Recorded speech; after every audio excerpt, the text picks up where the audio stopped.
যিকোনো মূল্যৰ বিনিময়ত মুদৈবৰী আৰু পাঁচনৈ চেৰফাং পৰিষদীয় সমষ্টিত নিৰ্বাচন খেলিব অসম গণ পৰিষদে। ওদালগুৰি জিলাৰ 10টা পৰিষদীয় সমষ্টিৰ 2টা এৰি দিবই লাগিব অগপক।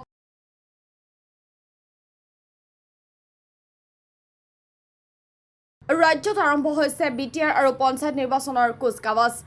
আসন দখলৰ বাবে প্ৰতিটো ৰাজনৈতিক দলে প্ৰস্তুত কৰিছে নিজা নিজা ৰণনীতি। এইবাৰ অগপয়ো দেখিছে বিটিআৰ নিৰ্বাচনত 2জন পাৰিষদ জয়ী কৰোৱাৰ সপোন। যিকোনো মূল্যৰ বিনিময়ত মুদৈবৰী আৰু পাঁচনৈ চেৰফাং সমষ্টিত প্ৰাৰ্থী দিব অসম গণ পৰিষদে।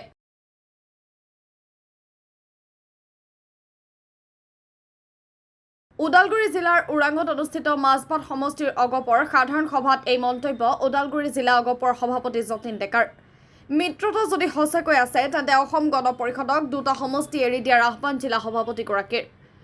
মাজবাট বিধান পৰিষদৰ সভাপতি ভানু চাহুৰ নেতৃত্বত অনুষ্ঠিত সভাখনত উপস্থিত থাকে কেন্দ্ৰীয় তত্ত্বাৱধায়ক ৰমেশ চন্দ্ৰ ডেকাৰ লগতে কেন্দ্ৰীয় সম্পাদিকা নিবেদিতা ডেকা।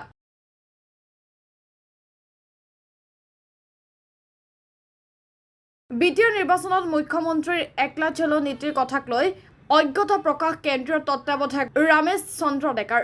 ইফালে পাঁচনৈ চেৰফাং সমষ্টিৰ পৰা এইবাৰ অগপৰ চিহ্নত নিৰ্বাচন খেলিবলৈ সাজু হৈছে মাজবাট বিধান পৰিষদৰ সভাপতি ভানু চাহু। মিত্ৰতা নহলেও পাঁচনৈ চেৰফাং সমষ্টিত অগপৰ নিচান লৈ নিৰ্বাচন খেলাৰ ইংগিত ভানু চাহুৰ। এতিয়া প্ৰশ্ন হৈছে অগপৰ এনে আকুৰ্গত স্থিতিয়ে নিৰ্বাচনৰ পূৰ্বে আউল লাগিব নেকি অগপ বিজেপিৰ মিত্ৰতাত? কাৰণ মুদৈবৰী আৰু পাঁচনৈ চেৰফাং 2টা সমষ্টিয়েই আছে বিজেপিৰ দখলত। তেনে ক্ষেত্ৰত কি স্বাৰ্থত 2টা সমষ্টি অগপক এৰি দিব গেৰুৱা শিবিৰে?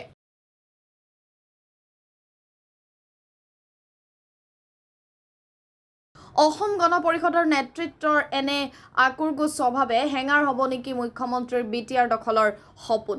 সেয়াহে সময়ত হ'ব লক্ষণীয়।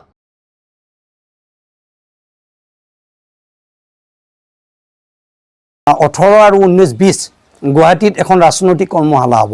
তাত বিধানসভা সমষ্টিৰ সভাপতি সম্পাদক, জিলা সমিতিৰ সভাপতি সম্পাদক, লগতে কেন্দ্ৰীয় যিবিলাক সদস্য আছে তেওঁলোক সভাত উপস্থিত থাকিব। আৰু ধাৰাবাহিকভাৱে কিছু কাৰ্যসূচী আমাক অসম গণ পৰিষদ দলৰ কেন্দ্ৰীয় যিখন বৰ্ধিত কাৰ্যনিৰ্বাহক আছিলে সেইখনে আমাক নিৰ্দেশ দিছে আৰু সেইমতে আমি পৰ্যায়ক্ৰমে আগবাঢ়ি গৈছোঁ। আৰু আগন্তুক যিহেতু বিটিডি নিৰ্বাচন, এই বিটিডি নিৰ্বাচনত আমি কেন্দ্ৰীয় নেতৃত্বৰ পৰামৰ্শৰ মৰ্মে আমি কিছু এৰা ধৰা কৰিবলগীয়া হয়। এইবুলি কিন্তু আমি অকণমান চিন্তা কৰিছোঁ। যিকোনো সিদ্ধান্তই নলওক কিয় তেওঁলোকে আমাৰ জিলা সমিতি আৰু বিধানসভা সমষ্টিৰ লগত আলোচনা মৰ্মেহে আমি আমাৰ যিবিলাক দাবী সেইবিলাক আমি এৰা ধৰাৰ মাজেৰে আমি সমাধান কৰিম বুলি আমি চিন্তা চৰ্চা কৰিছোঁ। এইকাৰণে কৈছোঁ যে আমি এইবাৰ বিশেষকৈ বিটিএডিৰ ওদালগুৰি জিলাৰ 10টা সমষ্টিৰ আমি 2টা সমষ্টিত আমি বিচাৰিম অসম গণ পৰিষদ দলে। চিন্তা চৰ্চা হৈছে আমি এইটো পাঁচনৈ চেৰফাং আৰু মুদৈবৰী। তেনেধৰণৰ কথা বতৰাটো আমি দেখা নাই। তেখেতে হয়তো যে ভাষণবোৰত কিবা ক'ব পাৰে, কিন্তু আজিলৈ আমাৰ দলৰ তৰফৰ পৰা আমি তেওঁলোকক এৰাই চলিম বোলা শব্দটো অহা নাই। সেইটো তেখেতে নিজস্বভাৱে কৈছে, কিন্তু দলেতো একো কোৱা নাই। দলেতো এতিয়ালৈকে কোনো ধৰণৰ একো মন্তব্য দিয়া নাই। তেখেতে কিবা চিন্তা কৰি কৈছে, সেইটোত আমি সেইটোত একমত নহয়। কাৰণ আমি এতিয়া মিত্ৰতাত আছোঁ আৰু ভৱিষ্যতে মিত্ৰতাত থাকিম বুলি আশা। কিবা কথাত তেওঁ হয়তো ক'ব পাৰে, কিন্তু বিজেপিয়ে এৰি নিদিয়ে এজেপি। কাৰণ চৰকাৰত থাকিলেও কিছুমান কৰ্মীয়ে কেতিয়াবা মানে হলদেশত পৰি যায়। তেওঁ উন্নয়নৰ আগবাঢ়িব নোৱাৰে উন্নয়নত, আৰু নিজস্বভাৱে উন্নয়ন দেই। আমি এতিয়া আমাৰ যিহেতু MLA খুব কম, বিষয় বিভাগ কম, গতিকে আমি কেনেধৰণে তেখেতসকলৰ উন্নয়ন হ'ব বুলি আমি ভাবোঁ। গতিকে কোনোবাই কাৰোবাক, তথাপি আমাৰ যিগৰাকী আমাৰ মঙলদৈ ওদালগুৰি সমষ্টিৰ সাংসদ আছে তেখেতো মানে পৰ্যাপ্ত মানে আমাৰ দলীয় কৰ্মীসকলক সহায় কৰা আমি দেখিছোঁ। কাৰণ আমাৰ অনুষ্ঠানবিলাকতো তেখেতে সহায় কৰি আছে। আৰু এইবাৰ এতিয়া তেখেত জিকি লৈছে, আমিতো আশা কৰোঁ তেখেতে নিশ্চয় আমাৰ সকলোকে সহায় কৰি যাব। প্ৰাৰ্থিত্ব লাগিব, এইটো খাটাং হয়। 2টা সমষ্টি প্ৰাৰ্থিত্ব নিদিলে অকলে হ'লে খেলিব। প্ৰাৰ্থিত্ব নহয়, প্ৰাৰ্থিত্ব যদি আমাৰ এলায়েন্সত থাকে তেতিয়াহ'লে আমি এলায়েন্সত খেলিম, আৰু অকলশৰে খেলোৱাৰ আমাৰ কোনো হেৰি নাই।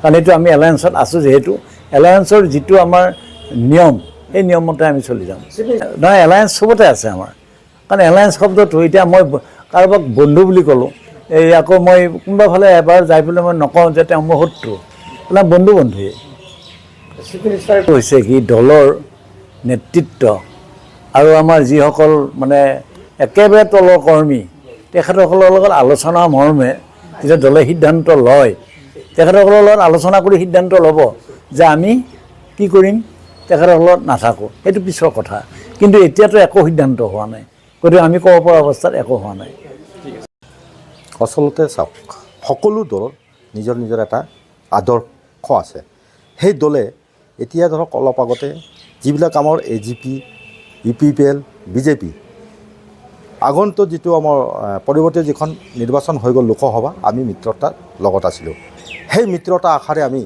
আজি যে AGP BJP লগতে UPPL আমি একেলগে থাকিম বুলি তেনেকুৱা ধৰণৰ তেওঁলোকক লাগি ভাগি দিছিলোঁ আৰু বহুত ধৰণৰ আমি প্ৰক্ৰিয়া ভাবিছোঁ আৰু সাংগঠনিক দিশটো আমি মজবুত কৰি ৰাখিম বুলি ভাবিছোঁ কাৰণ যিসকল এতিয়া তেওঁলোকে নেতাসকলে আজি আমাৰ অসমৰ মুখ্যমন্ত্ৰী মাননীয় ডক্টৰ হিমন্ত বিশ্ব শৰ্মা ডাঙৰীয়া যেখেতে ঘোষণা কৰিছে সেই কথালৈকে আমি সক্ষম নহয় আমাৰ জিলা আছে আঞ্চলিক আছে গ্ৰাছৰুটৰ মানুহ আছে হয় আজি তেওঁলোকে যদি কোনোবা এটা দলক আকোৱালি আনি পেলাই আদৰ কৰি আকৌ তেওঁলোকক ওলাই দিয়ে সেইটো নীতি আদৰ্শৰ কথা বুলি বুজা নাযায় মোৰ মতে একচুৱেলি মই আজি বিধান পৰিষদৰ সভাপতিৰ মতে মই কৈছোঁ কাৰণ আমি দলৰ যিখন আদৰ নীতি নিয়ম পৰম্পৰাক বজাই ৰাখিম আগন্তুক নিৰ্বাচনলৈকে কোনোবা যদি কৈছে হয়তো আমি দাবীদাৰ কৰিম হয়তো এলায়েন্সত হ'ব পাৰে হয়তো নহ'ব পাৰে সেইটো বেলেগ কথা কিন্তু আমাৰ যিখন দলৰ আদেশ মতে আমি কাম কৰি যাম আগন্তুকলৈকে পৰৱৰ্তী অনুষ্ঠানত আমি BJPৰ লগত আছোঁ বুলি ক'ব পৰা নাই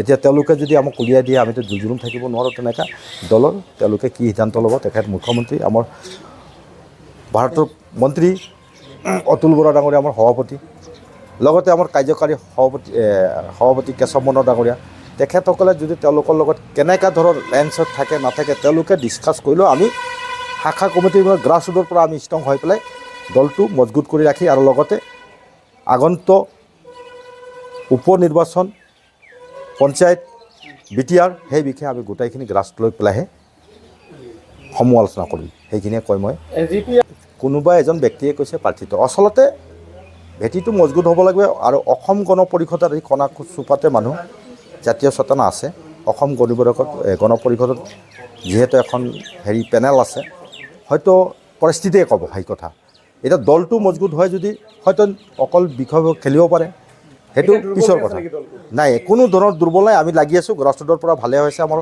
মিটিং চলি আছে বৰ্তমান গ্ৰাছৰুটত আমি যিবিলাক মিটিং চলি আছোঁ গাঁৱে ভূঞে চহৰে গোটেইখিনি আমি বিয়পি হৈছোঁ অসম গণ পৰিষদটো আকৌ এবাৰ যে আমাৰ বিশ্বাস আছে অসম গণ পৰিষদে আকৌ এবাৰ ভাল দিন আহিব বুলি আমাৰ গৃহ বিশ্বাস কৰি লাগিব আচলতে এতিয়া আমি কোনো ধৰণৰ তেনেকুৱা ডিছকাছ কৰা নাই হয়তো আমি ভাবি থৈছোঁ যে তেখেতসকলে যে এলায়েন্স নাথাকিলে আমি তেখেত দুটা হ'লেও সমষ্টি খেলিম নিজৰ ববীয়াকৈ তেনেকুৱা ধৰণৰ এটা আমাৰ মানে যিহেতু গ্ৰাছ জিলা বিধান পৰিষদ গোটেইখিনি এটা আলোচনাত মৰ্মে চলি আছে